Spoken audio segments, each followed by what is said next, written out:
Now we shall just have a glimpse on the issues like how did the rise of the communalism and the corruption enter into the politics or enter into the Indian land. What is communalism? The separation of a particular community of people on any issue is called communalism. We discuss it further in our further lessons. Now moving on to corruption.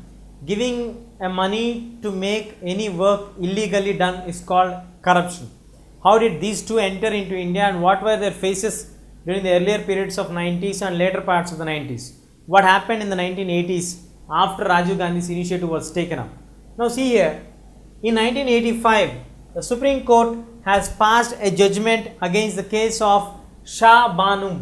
Shah Banu was a woman who got divorced from the Muslim person, and she was ordered by the Supreme Court that she has to be paid the allowance of her divorce. And it is for a not fixed tenure, it is for every period. But in 1986, the government has launched a Muslims Act claiming or fearing that they may lose the votes of the Muslim community, that Muslims has to pay the divorce amount of annulments or any monthly payments for only next 3 months after they get divorced. It is not compulsory for them to pay for lifelong or to ensure the property for them for lifelong. In this way, the communalism entered into the Indian things because they may lose the votes of the Muslims, or Muslims may feel that they are not getting satisfied or interested towards the Indian constitution. And as we move on, the another major incident which is an example for the communalism is that the incident of Ayodhya and the Babri Masjid. The Ayodhya is a place where Lord Rama, historical significance is there for us, that Lord Rama has lived in the region of Ayodhya, and so most of the Hindus want the reconstruction of the temple there, the Hindu temple or Rama temple in Ayodhya region. But the controversial issue here is that the other side of Ayodhya we have a site of a masjid which is a Babri Masjid, which was got constructed controversially, and it was an agitation where people destroyed the Babri Masjid. Now, in order to re-ensure that whether to be built a Hindu temple or to be built a Muslim mosque, it was a big issue here, and the Supreme Court in 1986 passed the judgment that masjid can be kept open all the days, but the temple has to be kept only on daily basis, especially on the special days to worship them. And in this moment of time, the farmers started to do agitation with the different leaderships in Madhya Pradesh, in Rajasthan, in Uttar Pradesh region, asking for a better pay of their market output or the market minimum support price extended for their crops output, whatever they are getting it, because their governments are not at all ensuring any such kind of benefits for them. We got the new leaders emerging, Mahinder and Joshi in different regions. So it is one of the new angle what we got into it, and we also got the issue of corruption entering into the Indian government. There was a serious issue that the Sweden government or the Sweden companies are ensuring or providing guns or weapons for the Indian army at that point of time, but there was a serious controversy that VP Singh has taken some corruption in order to issue the legal license for them to the Sweden company. But anyway, this was not proved at any point of time, and VP Singh emerged as a new leader after 1989 elections, because in 1989 elections, because of these various incidents, the Congress lost its power. Actually, it retained with a good number of seats, but could not meet the actual required mark of 272 seats which are required to form a government. So the coalition government was established under the leadership of VP Singh. What happened under the leadership of VP Singh? What were the consequences that were faced? Did VP Singh's government allowed for the term of the 5 years? We'll discuss them all in detail. Now, what is the condition of India during the period of VP Singh government fell down? We'll discuss that. See here. The economic liberalization was the forced thing which Indians are made to accept.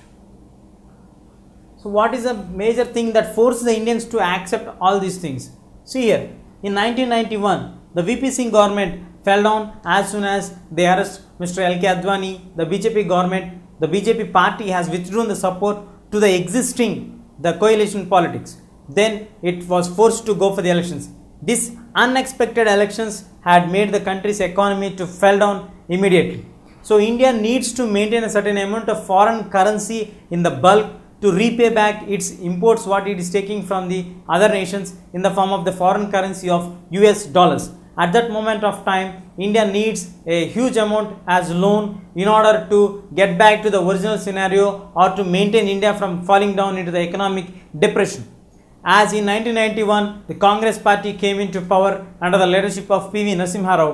P.V. Narasimha Rao took the initiative and spoke with the IMF, International Monetary Fund, the fund which is developed or maintained to give for the developed nations to the developing nations wherever it is required for them in the form of loan, and we can repay it back in the form of small investments. But when P.V. Narasimha Rao was in dialogue with the IMF, he was forced to accept some kind of stringent conditions, the structural changes in the Indian economy. The major changes which were suggested by them are the reduction of the government expenditure.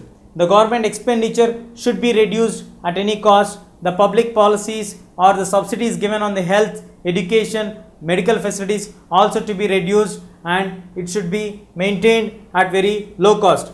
Reducing restrictions on foreign goods. Any foreign national goods should not be restricted at any point of time and should be allowed freely to encourage in competition with the Indian goods. And also opening many markets open for like banking, airlines, or mobile banking or net or any other products whatever is required to the private competitors, and does not have to maintain only monopolies like in the telephone industry. Only the BSNL network was allowed until that moment of time, but later the private operators are also to be allowed in order to maintain the private sector investment in that point so that you can get the free flow of the funds. In this way, we got the major changes which were forced the Indians to agree because we need a huge amount as loan. So Indian government was forced to sign this one and agree all these things. These situations have made Indians to face many tough times, though India did not fall into the economic depression, in fact reality, but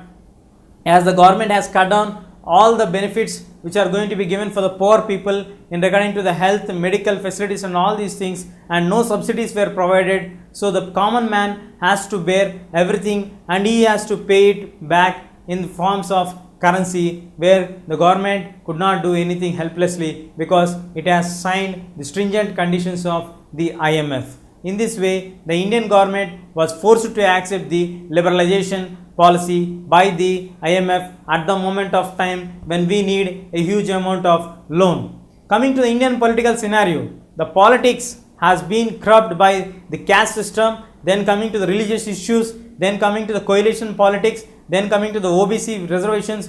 All these things have proved that Indian system was getting into multifaceted issues or into great turmoil. But ever since India's inception in the last 50 years, India has faced many challenges and survived and lived and got deeper in the democratic spirit and stable in the economies and proved to be will be successful in democratic setup. India has seen many coalition politics, India has seen many issues, India has seen many communal disturbances in the nation of the past 50 years, but India still remains a strong democratic country with a stable economy in the last 50 years. It's a great experience of the Indian nationals to be a stable economy.